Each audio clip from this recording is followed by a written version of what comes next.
if anybody remembers me saying lately in a few of the hangouts that I just felt that this thing we're living in, and the fact that everybody's looking forward for technology and the space and the rockets and the rubbish and the bombs and whatever it is.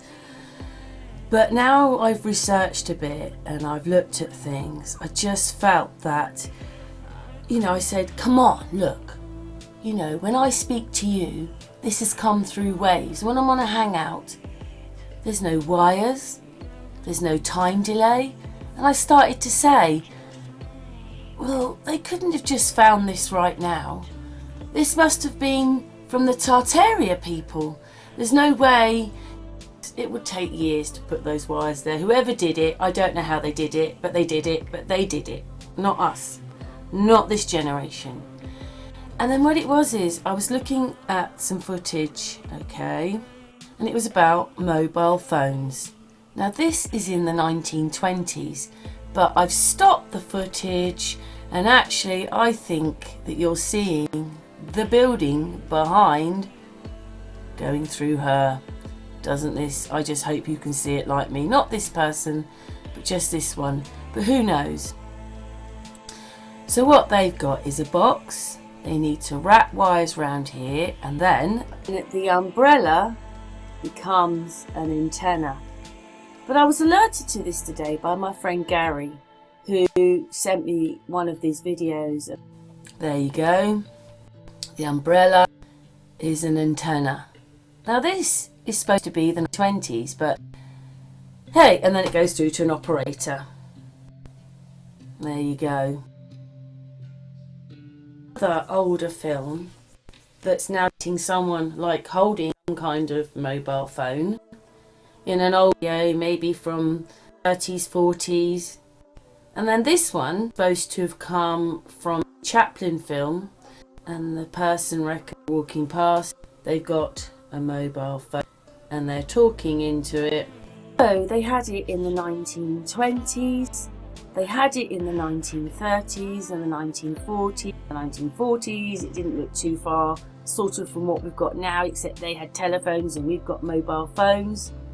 And so this technology, they had it. The Second World War must have been to destroy a lot more than we think. Not just the Tartaria buildings, but any way that we would realise that we had this technology and we were using.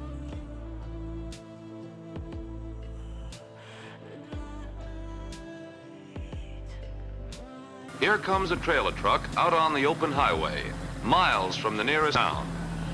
Let's say it's important for someone to get in touch with the drivers of this outfit.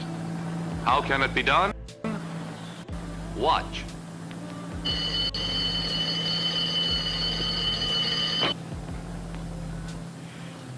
CL4 3592. This is Joe.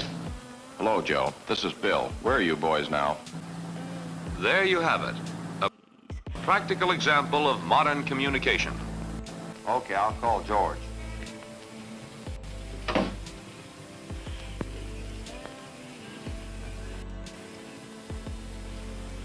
This is WJ6 9233.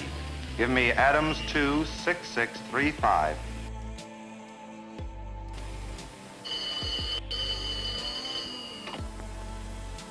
Lee Construction Company, Barton speaking.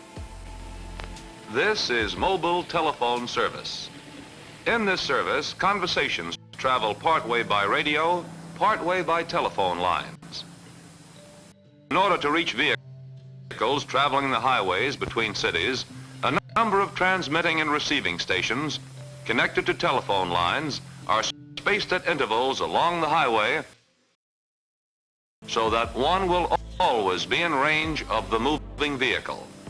The antennas are placed preferably on high ground because the high frequency waves are limited in distance to the line of sight. All Bill had to do was to call the truck on the mobile telephone service with which all his transports were equipped.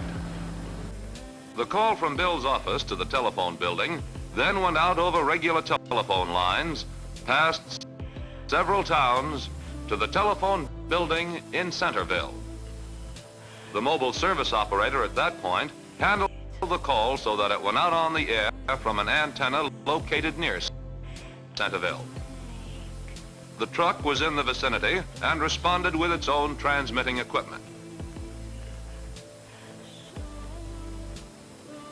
In the radio part of calls between vehicles and mobile service stations, frequency modulation, FM, is utilized to ensure high-quality transmission.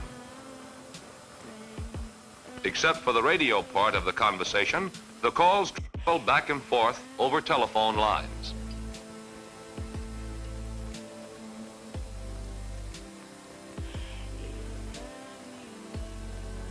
Another type of mobile telephone service was used when our friend Mac called from his mobile telephone. This service is designed to provide a means of communication for those who travel in city areas as well as those who travel along intercity highways. Any place having regular telephone service or any vehicle having mobile equipment can originate or receive a call from the car to the nearest of the several station receiving antennas. These are connected by telephone lines to the base station. By having several receiving antennas, it is ensured that the reception from mobile units antennas close to the ground will not be blocked by high buildings. After the call reaches the receiving station antenna, it is handled like a regular telephone call. The return message, that is the base station end of the call, goes out over a telephone line to a transmitter which is powerful enough to cover the entire city from a single, high, centrally located antenna. Here in an automobile, a transmitter unit and a receiver unit are being compactly and neatly installed. Flexible antenna is mounted on top of the vehicle, or in the case of trucks, on the side toward the rear. The control unit is simple to operate. Mobile calls are received on antennas like this. Then they are carried to the receiver. From the receiver, they go by telephone wires to the control terminal. Then to the central office switchboard, and thereafter being handled as ordinary calls. Throughout the country, mobile telephone stations are being expanded to become links in a nationwide network